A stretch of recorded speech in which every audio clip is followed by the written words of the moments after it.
अब कुछ बात कर लेते हैं जरा तफसील से पाकिस्तान सुपर लीग सीजन 11 के क्वालिफायर की, जिसमें पेशावर ज़ल्मी ने इस्लामाबाद यूनाइटेड को बासानी 70 रन से शिकस्त देकर फाइनल के लिए क्वालिफाई कर लिया। और जिस तरह से हमने आपको आगाज में ही बताया था कि पेशावर ज़ल्मी 5वीं मरतबा PSL फाइनल के लिए क्वालिफाई करने वाली पहली टीम बन गई है, ये एजाज़ भी उनके नाम हो गया है। और ये मैच कराची में खेला गया था और जिस तरीके से इस्लामाबाद यूनाइटेड के जो कैप्टन है शादाब खान, उन्होंने टॉस जीता और फिर ज़ल्मी को बैटिंग की दावत दे दी और वो फैसला कैसा साबित हुआ वो तो हम सब ने देख लिया।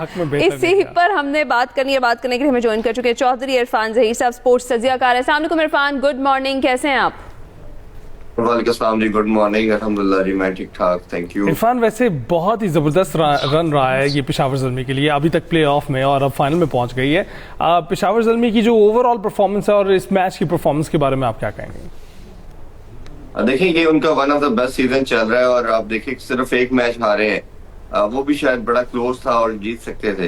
अगर आप उनके तमाम कंपोनेंट्स को देखें, उनके बैटिंग बड़ी जबरदस्त है, बॉलिंग मिडल ऑर्डर बड़ा तगड़ा है, स्पिनर बड़ा अच्छा है, one of the best Sufiyan Muqeem उनके पास, फिर इसी तरह इफ्तिखार को यूज कर रहे हैं। और सबसे बड़ी टॉप ऑफ इट के जो परफॉर्मेंस बाबर आजम की और कुसाल मेंडिस की आ रही है वो आउटस्टैंडिंग है। इतनी कंसिस्टेंट परफॉर्मेंस किसी भी टीम के प्लेयर की नहीं जो उनकी नजर आ रही है। और बाबर का जी एक और सेंचुरी भी देखने को मिली। उस्मान खान पहले बैटर बने जिसने 4 सेंचुरियां स्कोर की PSL में, ये बाबर की भी 4 हो चुकी है। और बाबर आप ये भी देख सकते हैं कि हाईएस्ट रन गेटर भी है और एक आउटस्टैंडिंग किस्म की परफॉर्मेंस सामने आ रही है।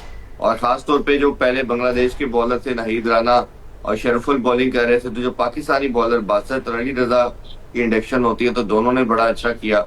बासत मेरा ख्याल है कि पाकिस्तान का एक फ्यूचर स्टार मिला है ज़ल्मी की तरफ से। तो ये इस तरह की जब टीम के तमाम प्लेयर ही परफॉर्म कर रहे होते हैं, ये बड़ा रेयर होता है। और जहां तक आपने इस्लामाबाद की बात की, इस्लामाबाद का एक वन वे ट्रैफिक है कि वो ऑल अटैक की तरफ जाते हैं, जिसे कहा जाता है कि ऑल गन ब्लेजिंग, वो वाला माइंडसेट है इनका। ये अच्छा, लेकिन इस्लामाबाद यूनाइटेड के फैंस भी दिल बर्दाश्ता ना हो उनके पास भी, इरफान बताएं कि चांस है अभी भी, और आज के मैच में जो जीतेगा फिर उसके साथ उनका मैच होगा, तो कुछ ना कुछ तो है अभी उनके पास भी ऑप्शन। ये बिल्कुल टॉप 2 जो टीम होती है वो क्वालिफाई खेलती है। जो कल खेला गया है, जीतने वाली टीम पेशावर ज़ल्मी थी, फाइनल के लिए क्वालिफाई कर चुकी है। क्योंकि इस्लामाबाद यूनाइटेड हारा है तो वो जो एलिमिनेटेड 2 है वो कल खेला जाएगा और जो आज पहला एलिमिनेटर खेला जाएगा मुल्तान सुल्तान और हैदराबाद किंग्समैन के दरमियान, इनसे जीतने वाली टीम इस्लामाबाद यूनाइटेड के साथ खेलेगी तो दे हैव अ चांस। और बुरी क्रिकेट उस तरह नहीं खेली, बट एक जो माइंडसेट है कि सिर्फ अटैक ही करते हैं वो, तो अटैक कई दफा होता है कि आप तो या बहुत ज्यादा रन भी कर जाते हैं और कई दफा आपको कोलैप्स भी नजर आता है। तो समहाउ इस्लामाबाद यूनाइटेड का माइंडसेट बड़ा क्लैरिटी रखता है, वो उस पर पैनिक नहीं होते कि अच्छा जी हमारा डिजास्टर हो गया क्या करेंगे। वो बड़ा कंफर्टेबल है और उनका एक ही मेथड है जिसपे वो चल रहे हैं। मुझे कहीं ना कहीं लगता है कि उनकी ना बॉलिंग जो है वो वीकर लिंक है। बैटिंग तो फिर भी एट टाइम्स ठीक है, बट बॉलिंग कई दफा बहुत एक्स्ट्रा रन करवा देती है। फिर इसी तरह आप देखें तो शादाब की वो वाली क्वालिटी नजर नहीं आती जो पहले थी। और इमाद वसीम है, वो भी ओबियसली एज हो चुके हैं, अब उस तरह की परफॉर्मेंस उनकी भी नहीं है। पेसर भी सलमान मिर्जा, सलमान इरशाद, ये वो वाली एबिलिटी नहीं रखते जिस तरह पेशावर ज़ल्मी के हमने बॉलर की जिक्र किया। और इसी तरह ये जब दूसरा भी हम मैच आज जब देख रहे हैं तो इसमें भी हमें लगता है, मुझे कहीं ना कहीं लगता है कि ज़ल्मी के अलावा मुल्तान सुल्तान एक ऐसी साइड है जो ज्यादा बैलेंस और स्ट्रॉन्ग नजर आती है। देखिए, जीतने में कोई भी टीम जीत सकती है, ये T20 में कोई बहुत बड़ा ऐसी बात नहीं है जी कि यही कहा था यही जीतेगी, क्योंकि एक अच्छा स्पेल, एक अच्छा कैमियो, कोई अच्छी इनिंग्स वो आपके मैच के कम्प्लेक्शन चेंज कर देती है। बट इन टर्म्स ऑफ आप टीम कंपोनेंट्स की बात करते हैं कि जी किसकी बैटिंग और बॉलिंग और कॉम्बिनेशन अच्छा है, क्योंकि T20 लीग क्रिकेट के अंदर ना कॉम्बिनेशन बहुत मैटर करता है कि आपके बैटर और बॉलर किस तरह जेलिन हो चुके हैं। लेकिन T20 में कोई भी लम्हा ऐसा हो सकता है जिसमें पूरी गेम का जो है वो पासा पलट जाए। अच्छा, ये बताइएगा, ये what has gone changed, basically what has changed in Babar Azam, कि हम देख रहे हैं कि ये वही बाबर आजम था जो नेशनल टीम में जब खेल रहे होते हैं तो परफॉर्म नहीं कर पाते हैं, वो PSL में आते हैं तो आहिस्ता आहिस्ता अपनी ऐसी फॉर्म गेन करते हैं कि वो पहले से भी ज़्यादा बेहतर दिखाई देने लगते हैं। तो आपको क्या लगता है कि इस वक्त क्या तब्दीली आई है जिसकी वजह से बाबर आजम परफॉर्म कर रहे हैं? अब देखिए, एक तो मेरे लिए कोई बहुत ज्यादा शॉकिंग चीज नहीं है कि बाबर परफॉर्म कर रहे हैं, क्योंकि बाबर PSL में हमेशा ही करते हैं। दूसरी चीज ये है कि ये अच्छी भी चीज है कि ये थोड़ा सा फ्लो इनका अच्छा नजर आ रहा है, जो कि पहले 2-2.5 साल से नजर नहीं आ रहा था। उसकी रीजन जो बाबर ने भी बताई और जो मैंने देखी है, वो इनके कोच का कंफर्टेबल करना है। ओटिस गिब्सन जो इनके कोच है जी, वो उन्होंने जो बाबर को कंफर्ट दिया है कि आप अपनी नेचुरल गेम खेलें।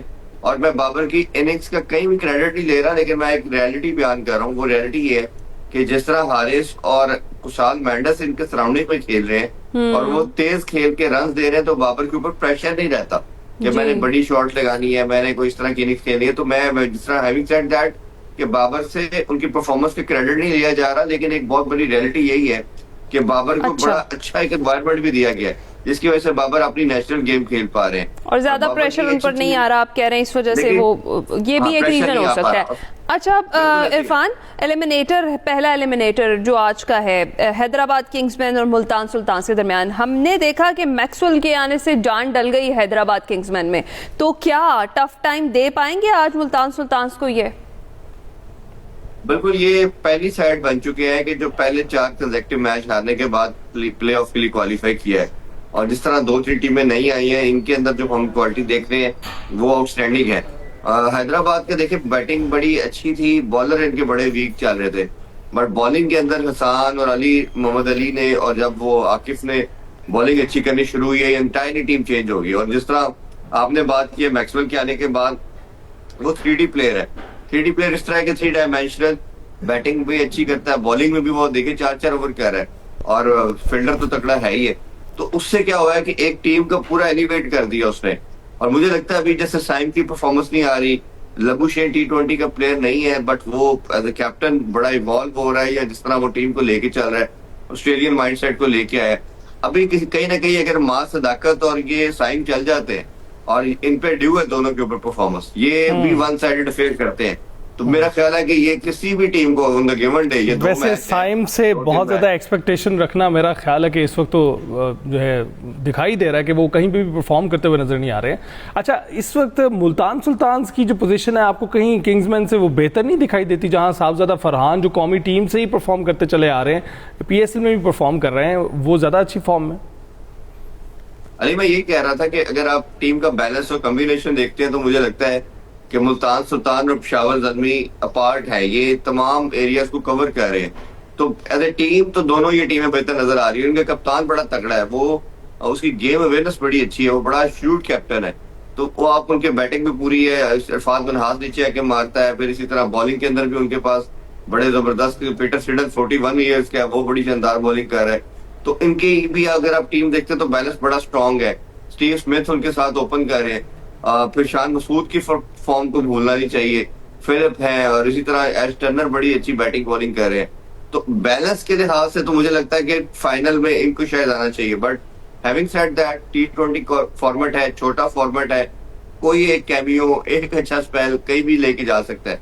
और इसलिए हम इनको अंडरमाइन नहीं कर सकते परफॉर्मेंस को हैदराबाद की, कि जिस तरह वो बिल्कुल डन एंड डस्टेड नजर आ रहा था, उधर से उन्होंने कम बैक किया, अपने आप को एलिवेट किया। और आप देखें कि वो खासतौर पे जो लास्ट मैच पिंडी की गेस्ट उन्होंने 244 करके 108 रन से जीत के वो क्वालिफाई किए, तो आप कभी भी उनको बिल्कुल इग्नोर नहीं कर सकते। But balance wise I agree with you कि ये मुल्तान सुल्तान ज्यादा आपको स्ट्रॉन्ग और बैलेंस नजर आती है। राइट। अच्छा इरफान, जिस तरीके से बाबर की भी हम बात कर रहे थे, तो शायकीन जो है ना, जो बाबर फैंस है खास तौर पे, वो ये कह रहे हैं कि हमारी जो वापसी हुई है उसका तोहफा हमें बाबर आजम ने इस तरह से दिया है। आपको लगता है कि इस तरीके से जो शायकीन की वापसी है, शायकीन को अलाउ किया गया है मैच देखने के लिए, इसका असर भी प्लेयर्स के ऊपर पड़ता है, उनकी परफॉर्मेंस पे पड़ता है? हाँ बिल्कुल, ऑब्वियसली आपकी परफॉर्मेंस को एनहांस तो जरूर करते हैं, प्योरली तो नहीं कह सकते, इंटायरली तो नहीं बात कर सकते किसी हद तक, बट ऑब्वियसली इससे सबसे बड़े फैन स्टेक होल्डर है। जो बाबर के बारे से आप बात कर रहे थे, उसका मैं सेकंड पार्ट रह गया था, वो मैं कहना चाहूंगा सबसे बड़ा कंसर्न या सबसे बड़ी जो पूरी नेशन चाहती है ना, बाबर की ये परफॉर्मेंस इंटरनेशनल में हम चाहते हैं। हाँ। PSL में ठीक है, एज ए लीग आप बड़े एलिवेट करें, आप भी इंजॉय करें, हम भी इंजॉय करें, लेकिन इससे कोई आपको उस तरह की सेटिस्फेक्शन कहीं भी आप लोगों को भी नहीं मिली होगी, मुझे भी नहीं मिली। हमें तब भी मिलेगी जब पाकिस्तान के लिए बाबर रन करेगा या अच्छा, पाकिस्तान लेकिन Irfan, I have to disagree. कल की शॉट्स देखकर और जरा उनकी फॉर्म देखकर और मुसलसल 100 करना कोई आसान बात तो नहीं है, चाहे आप किसी भी मैदान में और किसी भी मैच में करें। वो मुसलसल दूसरा 100 देखकर तो लगा कि बाबर जो है वापस आ रहे हो। देखिए, मैं तो कह रहा हूँ कि फ्लो बेहतर नजर आ रहा है, अच्छा खेले हैं, लेकिन अली ये आपको पता है 8 टाइम पीसीबी ने भी कल एक रिलीज जारी की है, 8 में से 4 टाइम तो बाबर टॉप के रहा है पीएसएल के अंदर। तो इसका मतलब है कि बाबर तो हमेशा पीएसएल में टॉप 2 में या टॉप 3 में होते हैं। हमारा कंसर्न जो मैं बता रहा हूँ वो है कि आप क्या यही परफॉर्मेंस को ट्रांसलेट करेंगे इंटरनेशनल में। इंडिया के खिलाफ मैच आएगा, वर्ल्ड कप का कोई मैच आएगा, हम इसी तरह देख रहे होंगे, बाबर आएंगे, बाबर सिंगल हैंडली सेंचुरी करेंगे और पाकिस्तान को जिता देंगे, वो नहीं नजर आ रही ना। मैच विनिंग इनिंग्स क्यों नहीं नजर आ रही दें तो करेंगे। जब इंडिया का मैच आता है, वर्ल्ड कप का कोई मैच आता है, तगड़ा मैच आता है, वो यार आई बाबर आजम की जी बाबर कुछ करेगा, कुछ हमें नजर आता है कि जी बाबर तो आउट होके चले गए। वो माहौल दे और वो इख्तियार दे तो करेंगे। ये प्योर बाबर फैंस की कन्वर्सेशन है, उनकी नुमाइंदगी अली कर रहे हैं इस वक्त। ठीक है, बहुत शुक्रिया चौधरी इरफान जी। आप कुछ कह रहे हैं इरफान? इंटरनेशनल ये भी बड़ा इंपॉर्टेंस रखता है कि बाबर किस नंबर पे खिलाया जाता है, ये भी बड़ा इंपॉर्टेंट। बिल्कुल ठीक है, बिल्कुल ठीक है। बहुत शुक्रिया इरफान हमारे साथ मौजूद थे। पीएसएल सीजन 11 पर हम बात कर रहे